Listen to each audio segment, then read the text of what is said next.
à ce que d'autres ont dit. L'essentiel, c'est que les choses soient dites par un tribunal. Un tribunal, c'est pas l'exécution qui est essentielle. Il y a un premier point essentiel, c'est que le tribunal dit le droit. Et du fait même qu'il dit le droit, il permet aux choses d'être claires. Voilà. Je vais prendre un exemple très simple. Le jeune homme qui est là parlait du sionisme et pourquoi il n'a pas été question de sionisme, etc. Bien. Vous savez, l'intérêt du tribunal Russell, en 1967, là, pour sa première session, c'était qu'il pointait du doigt une entreprise américaine de colonisation. Et c'est ça la haute valeur symbolique du fait que la Palestine soit prise en charge par le tribunal Russell, c'est de donner aux choses leurs mots signifiants.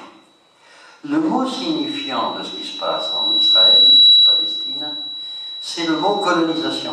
On est devant un fait de colonisation. Que l'idéologie s'appelle sioniste, ne s'appelle pas sioniste, qu'elle s'appelle charité, qu'elle s'appelle papillon, n'a aucune importance. C'est une entreprise de colonisation. Et du coup, comme entreprise de colonisation, on sait exactement comment elle fonctionne, on sait exactement quels sont ses moyens, on sait exactement comment elle accapare. Donc dire sionisme n'importe rien. D'autant plus qu'il peut être utilisé par d'autres pour obscurcir le débat, parce qu'effectivement, il y a quelques poètes sionistes qui sont de purs rêveurs, qui n'ont jamais fait de mal à personne par ailleurs, etc., etc. Alors que dire fête coloniale, ça dit quelque chose d'infiniment plus précis, et comme il est précis, il peut être pris en charge par le droit international pour pouvoir dépicter point par point où est-ce que le comportement israélien actuel s'oppose au droit international. Juste une petite correction, si j'ose dire, entre guillemets. Le tribunal Russell, c'est un tribunal de conscience, c'est un tribunal d'opinion. Il n'est pas là pour dire seulement le droit. Il est là pour faire un diagnostic politique. Donc la question du sionisme, elle n'est pas forcément non pertinente. La question de l'idéologie qui sous-tend cela peut venir, mais elle n'y est pas encore. Peut-être qu'elle viendra. Quand viendra-t-elle? Il y a une question qu'on se pose, mais qui viendra inévitablement à l'occasion d'une des sessions du tribunal Russell. C'est la question de dresser, donc de ne pas se contenter de dresser un catalogue de violations. Israël a fait un mur, il bloque l'eau, il tue des gens, etc., etc. Comme si c'était des faits isolés les uns des autres. Non. Ce que fait Israël s'inscrit dans une stratégie d'ensemble qui est la destruction de la société palestinienne.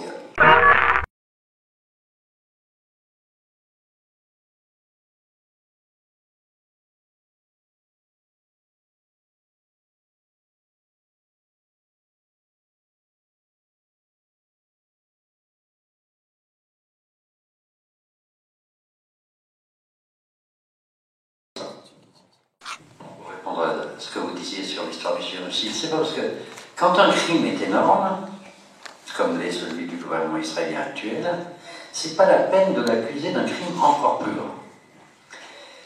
Ça suffit ce qu'il fait pour être terrifiant et terrible. Je m'explique. Non, on ne peut pas dire que ce qu'a fait Israël est du génocide. L'acte de génocide est un acte de tuer pour tuer. Ce qu'a fait Israël est très bien symbolisé par quelque chose qui a été fait en 1948 à Kfar Kasem, qui était un petit village. Qu'est-ce qu'ils ont fait? Ils ont réuni tous les habitants du village. Ils ont mis toutes les femmes et tous les enfants d'un côté, les vieillards d'un côté, et ils ont mis les hommes, disons, d'âge adulte de l'autre. Ils ont assassiné les hommes devant les femmes et les enfants, et après ils ont laissé les femmes et les enfants partir. Pourquoi? Pour pouvoir qu'elles disent aux autres villages ce qui est arrivé à Kfar Kasem, pour qu'ils fuient et qu'ils partent. Ce que souhaite le gouvernement israélien, c'est pas de tuer les Palestiniens. Si les Palestiniens acceptaient de partir et de s'intégrer peut-être dans les pays arabes, ou de devenir des réfugiés, ou faire ce qu'ils veulent, hein, ça suffirait. Ce qu'ils souhaitent, c'est ne plus avoir beaucoup de Palestiniens sur le sol qu'ils considèrent être le leur. Ceci n'est pas un génocide, mais c'est très grave. Donc ce relèverait plutôt de l'épuration, je pense, mais pas du génocide. Donc, ce que je veux dire, il est important d'utiliser des mots précis. D'abord, parce que quand on utilise des mots précis, ça permet de voir la situation de manière précise. Deuxièmement, ça peut donner des armes pour lutter contre les injustices. Parce qu'on sait, en utilisant des mots précis, exactement comment les choses fonctionnent. Et c'est pour ça que moi j'aime beaucoup le mot colonialisme. Il faut reconnaître que la létalité, c'est-à-dire le nombre de morts engendrés par le conflit en Palestine, est relativement faible par rapport à des conflits qui se déroulent sur d'autres endroits du globe. Il y a un autre mot qui a été proposé par une professeure israélienne qui est morte, hélas, Tania Reinhardt, qui s'appelle le silent cleansing, c'est-à-dire l'épuration silencieuse. Donc ce n'est pas un génocide, c'est une mise à l'écart, c'est-à-dire on dégage la population. Et vous avez raison de pointer la différence parce que en Algérie, en Afrique du Sud, etc., dans des processus de ce type-là, on gardait en effet la population parce qu'elle servait de force de travail. Voilà. On utilisait la force de travail de gens misérables qu'on payait très peu, exploités, etc.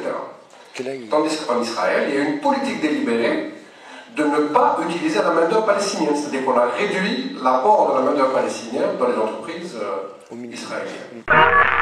La cause palestinienne est connue dans le monde entier. Et je pense que consciemment ou inconsciemment, aujourd'hui, la cause palestinienne sert de marqueur pour les opinions du monde entier. C'est-à-dire qu'elle préfigure le monde de demain. Si on n'arrive pas à résoudre ce problème, si on maintient cette injustice fondamentale si visible, si criante, c'est qu'on nous abreuve de discours et que ces discours sont creux et on sait que nous ne parviendrons, je parle des peuples, tiers-monde, des peuples qui souffrent en particulier, nous ne parviendrons à avoir une situation d'égalité avec ceux qui gouvernent aujourd'hui que par la violence. Ça veut dire que la violence sera transposée à l'échelle du monde. Il y a des questions qui se posent aux États-Unis. Ils disent, vous savez, le fameux rapport de Walt et Marsheimer, vous en avez peut-être entendu parler, ces deux professeurs des États-Unis qui ont fait un texte qui est de 80 pages, qui dit, mais au fond, est-ce qu'on est sûr que les intérêts d'Israël et les intérêts des États-Unis coïncident parfaitement? Si on a ce regain de violence, est-ce que c'est pas dû à la politique israélienne? Donc il y a quelque chose qui est en train de faire son chemin dans les opinions aux États-Unis et en Europe, et qui dit que finalement, si on subit des violences, si on subit des terroristes, c'est bien beau de se dire qu'on se bat contre le terrorisme. Mais peut-être qu'il faut aussi se poser la question de savoir ce qui alimente le terrorisme. Et maintenant, on sait dans l'inconscient que ce qui alimente le terrorisme, c'est d'abord l'injustice. C'est l'évidence. Et ça fait son chemin dans les esprits, et je pense que ça va déboucher. Le tribunal Russell, quand il donne ses conclusions, vous savez, il ne fait pas autre chose que d'essayer de contribuer à cette prise de conscience populaire et collective, en Europe, aux États-Unis et dans le monde entier.